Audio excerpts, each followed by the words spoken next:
Hello and welcome to Monday in Parliament. Our look at the day at Westminster. The headlines: peers start debate on the Brexit bill, with the leader in the Lords warning them not to slow things down. The government is determined to trigger Article 50 by the 31st of March in order to deliver on the decision of the British people. The bill before us is a procedural part of that withdrawal process. MPs debate two petitions on Donald Trump, one calling for the US President's state visit to be cancelled, the other welcoming it. One Labour MP said the visit went against everything she'd come into politics for. By allowing Donald Trump a state visit and bringing out the crockery, the china, the red carpet, what we are doing is endorsing all those views, all those things that I fought hard against, and saying, do you know what, it's OK. And the Business Secretary pledges to do all he can to safeguard jobs at Vauxhall, amid speculation a French motor group could buy its parent company. Every part of Britain has a stake in Vauxhall, and so I completely agree with him that we will do everything that we can, and my personal commitment, the commitment of this government, will be unbounded. But first, the House of Lords has begun considering the law which would allow Brexit to go ahead. The Prime Minister was in the chamber to hear the start of proceedings. The leader of the Lords, Lady Evans, warned peers not to block Brexit, although some have called for the Lords to ask for greater oversight in Parliament of the final deal. 187 peers are scheduled to speak over 2 days of debate. The process of leaving the European Union is a complex one, but it is also an opportunity for your Lordship's House to demonstrate the valuable role that we can play. I know that the Great Repeal Bill will be of particular interest, but it will be only one of a number of bills brought before Parliament during the process of exiting the EU. From immigration to customs, this House and the other place will have a huge number of opportunities to help shape the future direction of our country. My Lords, the government is determined to trigger Article 50 by the 31st of March in order to deliver on the decision of the British people. The bill before us is a procedural part of that withdrawal process. I welcome the constructive tone we have heard from the opposition that they will not seek to frustrate this process, while of course undertaking the scrutiny role we are here to perform. Last June 23rd, this country held an historic referendum with a straightforward, direct question. Should the UK remain a member of the European Union or leave the European Union? It required a straightforward, direct answer, a single cross in either the Remain box or the Leave box. The result of that referendum, although hardly overwhelming, was clear in favour of leaving the EU.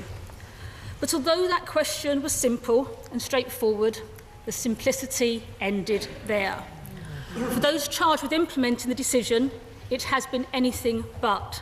None of us know what Brexit will look like, and that has created and fuelled uncertainty for business, for universities, for science, for environmentalists, and worryingly for both EU citizens living and working in the UK and UK citizens living and working in other EU countries.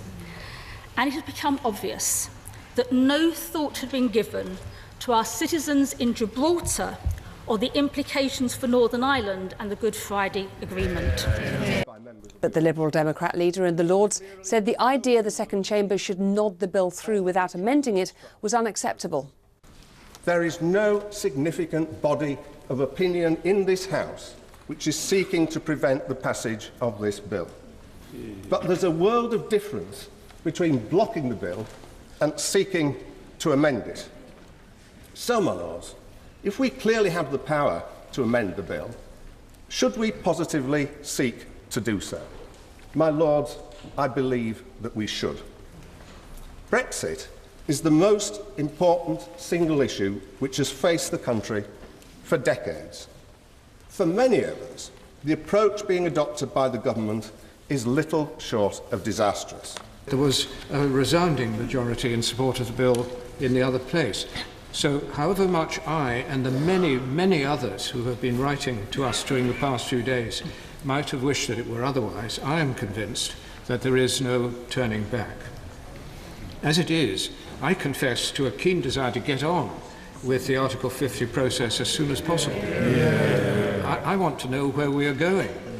It has been made clear to us many times, particularly by the Noble Lord the Minister, that the government will not reveal its hand until notification is given and the process of negotiation is started. My Lords, I'm speaking only for myself, as I must do from this position on these benches, where all others speak for themselves, when I say that I find this acutely frustrating. Do we really want to remain in the EU for the next 2 years? Is it worth the risk? Even the poor old International Monetary Fund, which gets practically every forecast wrong, but maybe not this time, says Greece's debts are on an explosive path, and the IMF appears unwilling to fund further bailouts. Professor Otmar Issing, the ECB first chief economist, said recently, the ECB is becoming dangerously overextended, and one day the house of cards will collapse. The government has lost its sense of perspective in this matter. The Prime Minister is terrified of looking less than full-hearted, so she's overcompensating. Debate is discouraged in case it gives the impression of being faint-hearted. Critics are attacked in case their arguments catch on. Now, as is well known, I was a Remainer, not, I might say, because of my pension rights, but because I am a patriot rather than a nationalist. Lord Mandelson there. Now, with the sound of an anti-Trump protest on the streets of Westminster echoing through the walls, MPs settled down to debate petition number 178844, President Trump's state visit to the UK. More than 1.8 million people had signed it. A counter-petition supporting the visit had mustered 300,000 signatures. And for 3 hours, MPs argued the issue. Only 2 presidents of the United States have been granted a state visit since 1952. It's extraordinary that that's the situation, but here we have a position where 7 days into his presidency, he's invited to have the full panoply of a state visit. Extraordinary, completely unprecedented. The fact is that there were 61 million people who voted for Donald Trump. And when we stand up in this country and then condemn him for being racist, and I've seen no evidence of that, I have seen no evidence of him being racist or that they attack him in an unseemly way, we're actually attacking the American people. I want to remind the Chamber that there are many African Americans in America sitting at home in fear. They are concerned about a president that has had the support of the Ku Klux Klan. They are concerned about a president that has welcomed white supremacists. It's a term that we almost hope would sort of fall into history, into his close inner circle. It is, to my mind, foolish to allow our personal views and assessments of an individual and some of their more grotesque characteristics or behaviour to blur what is in Britain's national interest. Well said, Simon. And what I believe is Britain's national interest is to continue that special relationship. Listen carefully and you'll hear the thousands of people outside right now in this house, outside this house, saying they do not want Donald Trump to be coming into this country on a royal state visit. We have a duty to listen to these people, to give them a voice. And if people from the Trump administration are listening, this is not fake news. This is a special moment for the special relationship. Mr. Turner, the visit should happen, the visit will happen, and when it does, I trust the United Kingdom will extend a polite and generous welcome to President Donald Trump. Now, concerns about assessments for people with limited mobility have been raised at work and pensions questions. The government's promised to look into individual cases and has promised to streamline the appeals process.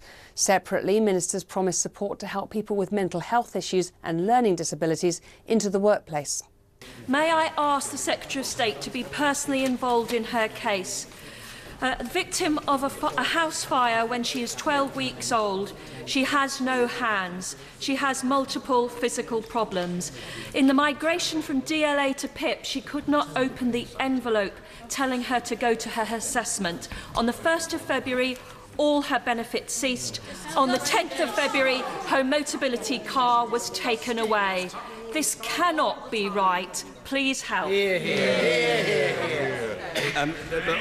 Obviously, if the Honourable Lady wishes to contact me directly and urgently about this case, we will take it up.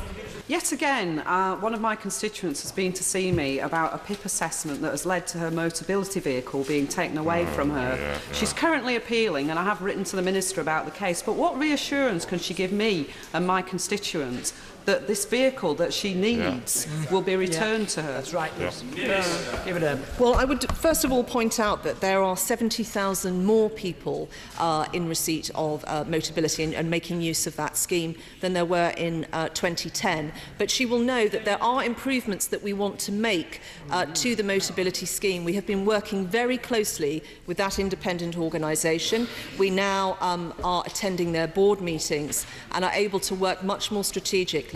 And I have spoken at length, so I won't repeat it, and, Mr. Speaker, but those areas where we wish to see better customer service, and we hope to be able to bring forward some announcements shortly. Does she agree that local voluntary groups such as the Talk It Out mental health group in my constituency do invaluable work helping people to be work ready, and we must do more to support them?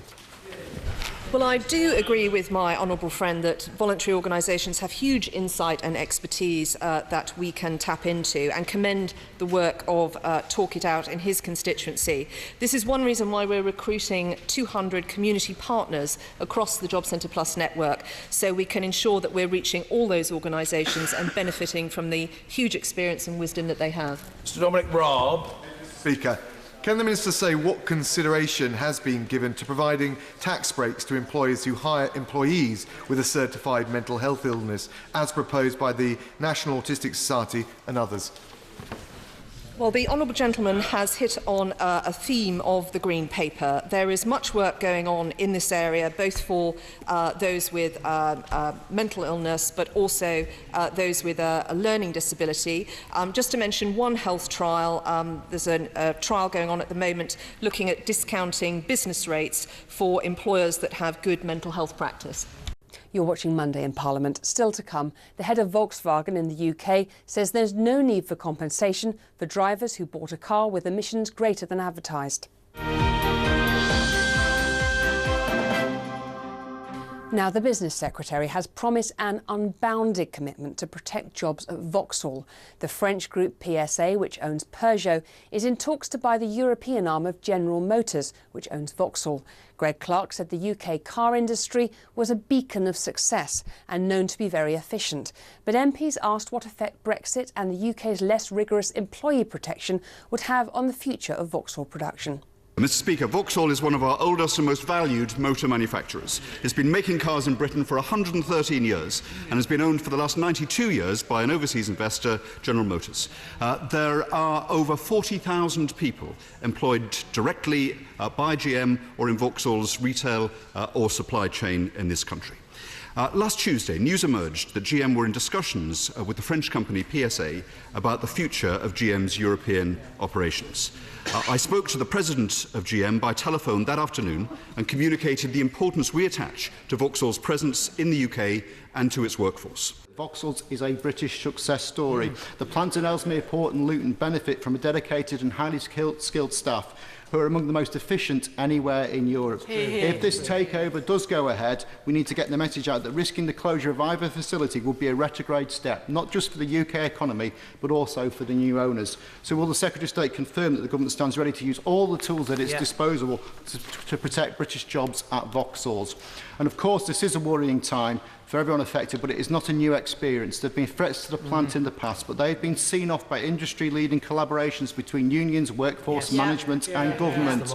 I want that to carry on, so can the Secretary of State confirm he will continue to work closely with everybody at every stage? Every part of Britain has a stake in Vauxhall, and so I completely agree with him that we will do everything that we can, and my personal commitment, the commitment of this government, will be unbounded to make sure that the future, building on the success of the plant in his constituency, of the workforce, will be maintained. That is my purpose. I'm grateful for his support for that. And I will, of course, work with all of the groups, including the trade unions, including the workforce, to make that case if new owners there are to be to those new owners. Vauxhall has been a huge name in Bedfordshire for over a century, and that tradition continues with the IBC plant in Luton building the excellent Vivaro fan. And whilst I want to see the Secretary of State do everything he can to secure those jobs, can he say a little bit about the Vauxhall pensioners in this country, many of whom are in my constituency and across Bedfordshire? They will be worried for the future of their pensions. Can he say a little bit on that issue as well as the jobs? Grateful to my honourable friend. Of course, in any prospective takeover, the continued welfare of pensioners is of great importance, and I mentioned how important that would be in my discussions both with GM and with PSA. As I say, no deal has been concluded yet, but both organisations are well aware of the importance that I, as well as my honourable friend, attach to that. I do not think we can ignore the impact that Brexit may have in this going forward. If it is a direct competition between a German plant and a UK plant, regardless of the undoubted strength of a UK plant, when they have 75% of their components and 80% of their exports going to the single market, they will be at a comparative disadvantage with European counterparts. So can I take this opportunity to ask the Secretary of State, given he has said he will do everything he can at all times, to rule out the hard Brexit that is being proposed, reassess the single market membership. We can leave the EU, but we do not have to leave the single market, and doing so would protect employees at Vauxhall and right across the economy. We are all, as local MPs, justifiably proud of the work that they have done, which has kept this production one of the most efficient in the world, and we don't bow to anyone in the world for our efficiency and productivity in the Ellesmere Port plant. But given that it's much cheaper, effectively, to get rid of British workers because of the nature of the employment rights in this country compared to France and Germany, what can he do to ensure that when it comes to potential cost cutting, that equation is evened up so that we can support British production and British jobs? The concern will be that this issue of this important company's future in Britain will become collateral damage in wider negotiations and deals regarding Brexit. And in the face of elections in France and Germany this year, does he think that nations will have to engage in an ever-rising bidding game in order to maintain production facilities in their own countries? If so, what will he do for British manufacturing? If I was on the board of directors and had a very successful vehicle manufacturing outlet in the 5th biggest economy in the world, and that economy was about to leave the EU, I think I'd want to invest more in that facility and make sure that I don't put all my eggs in one basket. Peter Bone. Now, in the Commons, the government accepted limits on the number of properties and land that could be compulsorily purchased to make way for the high-speed rail link HS2. A House of Lords committee had recommended that powers be restricted to what's needed for the project rather than the wider development and regeneration opportunities.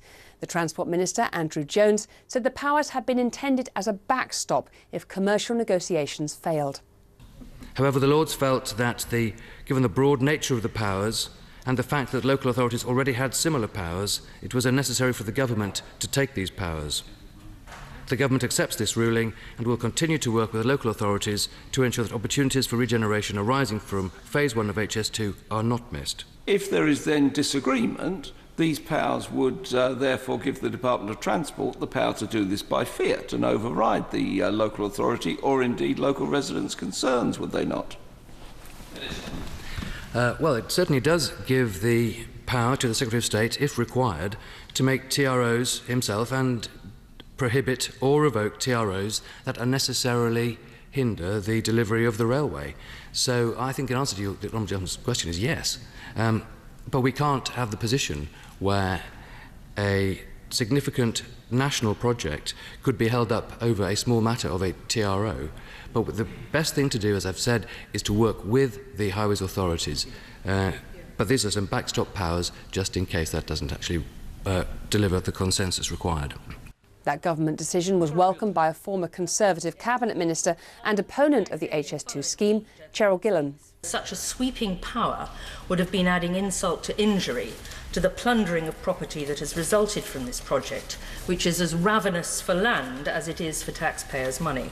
If we hadn't had this amendment accepted, the government would have been able to buy up land for lucrative developments virtually without control.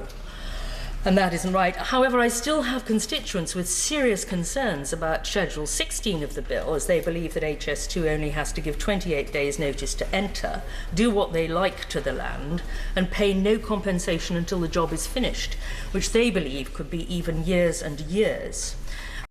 MPs accepted the changes made by the Lords to the HS2 bill, which is now set to become law. It will give ministers the ability to begin work on the line between London and Birmingham. This first phase of the £56 billion scheme, which will eventually run to Manchester, is expected to take a decade to build. Now, the head of Volkswagen in the UK has told MPs there are no grounds for paying compensation to the 1.2 million British drivers affected by the scandal over emissions tests for its diesel-powered cars. In 2015, the German car giant was found to have installed a defeat device, or software designed to foil emissions tests in the United States, and as a result has paid out more than £3.5 billion there in fines and compensation. The scandal also spread to Europe and elsewhere, with millions of cars being recalled for remedial measures to be put in place. But when Paul Willis, the group's UK managing director, appeared before the Commons Transport Committee, he insisted in answer to questioning from a Labour MP that compensation for British drivers was not on the cards. My position on compensation, on our company's position on compensation, is absolutely consistent and clear. You cannot compare the situation in Europe to what you're referring to. I think you're referring to the United States. So, for example, after the technical fixes, there's no change to the vehicles in terms of fuel consumption. There's no change in terms of any of the key relevant objective criteria. So the vehicles are more or less the way they were before the technical fix. And indeed, one of the discussion points that we've had previously at the committee is any effect on residual value. So from all the data that I analyse, and indeed all the data that I see from the people who are experts and independent on residual